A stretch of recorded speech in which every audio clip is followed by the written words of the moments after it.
और एक बार फिर से आपको लिए चलते हैं जयपुर, जहां पर विभाजन की विभीषिका संगोष्ठी कार्यक्रम में सीएम भजनलाल शर्मा संबोधित कर रहे हैं। सुना।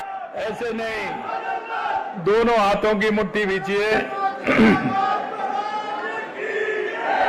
और जोर से बोलिए, क्योंकि आज आप जिस कार्यक्रम में आए हैं उस कार्यक्रम की जानकारी जहां तक पहुंचे वहां तक पहुंचानी चाहिए, इसलिए जोर से बोलेंगे, भारत माता की, भारत माता की, भारत माता की।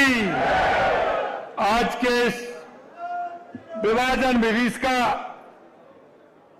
स्मृति दिवस के इस कार्यक्रम में मंच पर विराजमान कैबिनेट में मेरे साथी उप मुख्यमंत्री श्रीमती दिया कुमारी जी, दूसरे उप मुख्यमंत्री प्रेमचंद बैरवा जी, हमारे मंत्री जोगाराम पटेल जी, गौतम दत्त जी। त्रासदी है कि ये त्रासदी दुनिया की सबसे बड़ी त्रासदी है। इसमें 10 लाख लोगों के हत्या से ये जो हमारा 14 अगस्त था, विभाजन विभीषिका थी, ऐसा दुनिया के किसी भी इतिहास में नहीं होगा। तो देश की आजादी से पहले ये विभीषिका आई। यही नहीं, मैं आपको एक थोड़ा पीछे लेके चलना चाहता हूं कि देश की आजादी के लिए हमारे उन महापुरुषों ने अपने आप को समर्पित कर दिया। उन्होंने कभी इस देश में हुड़ आए, कभी कुषाण आए, कभी इस्लाम आया तो कभी अंग्रेज आए, और सबसे लुवा लेने का काम हमारे महापुरुषों ने किया था।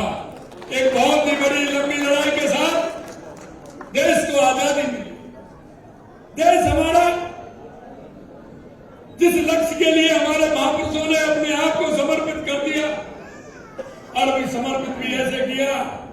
एक मां से पूछा गया था कि तुम्हारे 3 बेटे हैं, तीनों ही आजादी की लड़ाई में उन्होंने अपने आप को समर्पित कर दिया, अगर आपका चौथा बेटा होता तो क्या करती?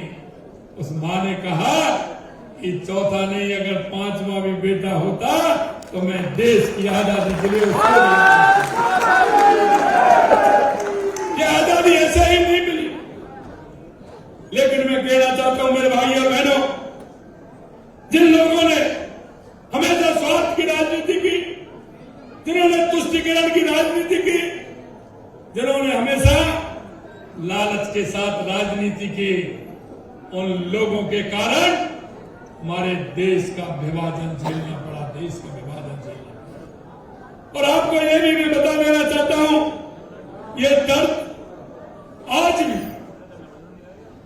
लाखों लोगों के मन में आज भी प्रश्न पूछता है, क्योंकि माननीय प्रणामी जी कह रहे थे, इन्होंने तो खुद झेला है, इनके पिताजी माताजी कैसे यहां पहुंचे थे।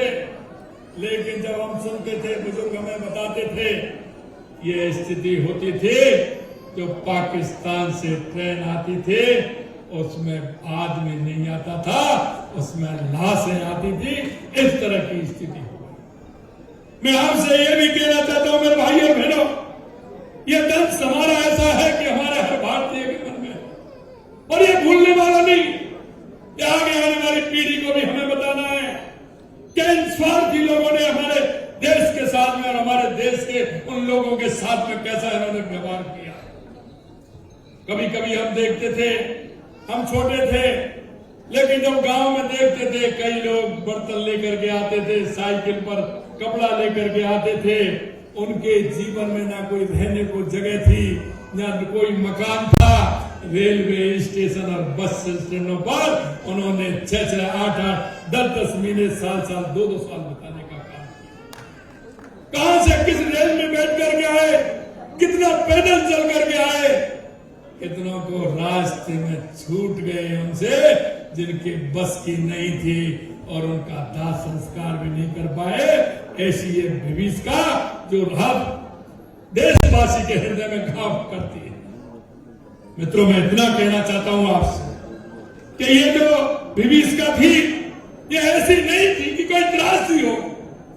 ये वो त्रासदी थी जो कुर्सी के लिए वो सब कुछ करने को तैयार थे। देश की जनता से उन्होंने कोई मोह नहीं था। अगर मोह था तो सिर्फ कुर्सी से था।